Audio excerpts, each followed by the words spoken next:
Get ready for a dictation with a different accent. 5 seconds to go. Start. Now let us strike a balance between the rival contentions. Stop. There are altogether 3 suits pending before the district court at Agra. Stop. Respondents, defendants have 2 prior suits filed in the year 1997, being suit number 370 of 1997 and suit number 876 of 1997 respectively. Stop. In suit number 370 of 1997, the prayers are made either for dissolution of the partnership firm or for giving effect of dissolution from a particular date and distribution of properties, whereas suit number 876 of 1997 is for injunction against the appellant plaintiff for using assets of the partnership firm. Stop. On the other hand, the appellant plaintiff instituted a suit in the year 2007, being suit number 13 of 2007, with a similar prayer for injunction. Stop.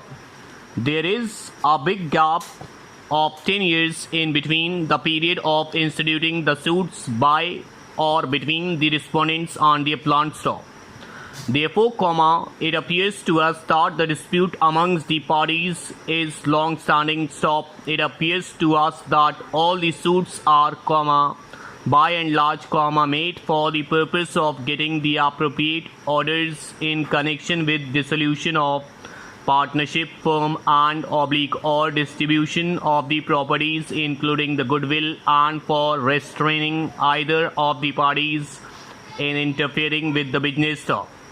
The goodwill of the partnership business is trademark of Sahitya Bhavan and logo. Stop. Unless and until the property has actually been distributed amongst the parties out of dissolution, if any, normally a right for exclusive use cannot be available. Stop. There is hardly any scope to pass an order of interim injunction in a suit for injunction to allow a party to use the trademark and logo, keeping the partnership dispute alive. Stop. If we pass such order, it will amount to granting of final relief at an interlocutory stage.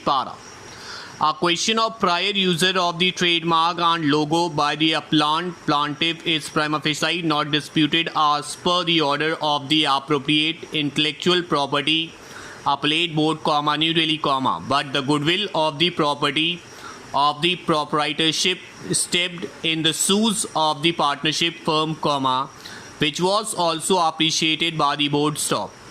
Partnership at will may be dissolved by notice of dissolution under section 43 of the Partnership Act, but when court intervenes upon being called to arrive at a final conclusion as regard dissolution as per section 44 of such act, mere service of notice cannot reach to any finality. Stop. Moreover, it is a firm amongst 2 brothers. Stop. In such circumstances, when one partner has served notice upon the other for dissolution, unless all pros and cons are considered by the court, there will be every likelihood of deprivation of one by the act of the other. Stop. Partnership amongst the parties is a contract. Stop. A notice is a proposal for dissolution. Stop. If the parties are settled about the partnership properties amongst themselves on the basis of notice, no intervention of the court is required. Stop. But when the court intervenes upon being called, change of composition and or status is an ultimate decision. Stop. A notice, especially in such circumstances, will be construed as a proposal for dissolution. Stop. Section 7 of the Contract Act says that in order to convert a proposal into a promise, the acceptance must be absolute and unqualified. Stop.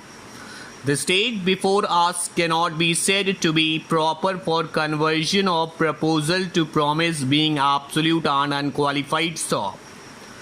In the case of Amin Chand and Sons open bracket Supra close bracket, the Supreme Court has held that it would not be proper to grant order of injunction at a prima facie stage when one cannot seem to have any exclusive use of the trademark, which forms part of the assets of a partnership firm amongst the brothers.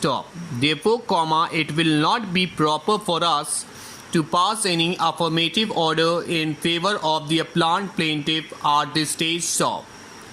But at the same time, we should not allow the defendants to delay the cause of justice, particularly when the concerned intellectual property appellate board, New Delhi, opined that the appellant plaintiff is prima facie the proprietor of the trademark. Having so, we are of the view that the appeal can be disposed of with certain directions as given herein. All the three suits, being suit numbers 370 of 1997, 876 of 1997 and 13 of 2007, will be analogously heard by the concerned court upon framing the common issues inclusive of preliminary issue on the question of court fees and others.